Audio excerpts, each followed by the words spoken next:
ക്രിസ്തുവിൻ്റെ പീഡാനുഭവത്തിലെ നിർണായകമായ ഒരു സംഗതിയാണ് അവിടുന്ന് രക്തം ചിന്തി എന്നുള്ളത്. ഈ രക്തം ചിന്തലിന് നിരവധി അർത്ഥതലങ്ങളുണ്ട്. അതിലൊന്ന് രക്തം കൊണ്ട് മുദ്രവെച്ചു എന്നതാണ്.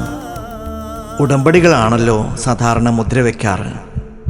അന്ത്യത്താഴ വേളയിൽ വീഞ്ഞ് സ്വന്തം രക്തമായി നൽകുന്നതിന് മുൻപ് അവിടുന്ന് പുതിയ ഉടമ്പടിയെപ്പറ്റിയും പുതിയ കൽപ്പനയെപ്പറ്റിയും പറയുന്നുണ്ട്. ഈ ഉടമ്പടി അവിടുന്ന് മുദ്രവെക്കുന്നത് തൻ്റെ ശരീരത്തിൽ നിന്ന് ചിന്തിയ രക്തം കൊണ്ടാണ്. അങ്ങനെ അവിടുത്തെ തിരുരക്തം ജീവന്റെയും പോഷണത്തിൻ്റെയും സ്നേഹത്തിൻ്റെയും മായാത്ത മുദ്രയായി മാറുന്നു.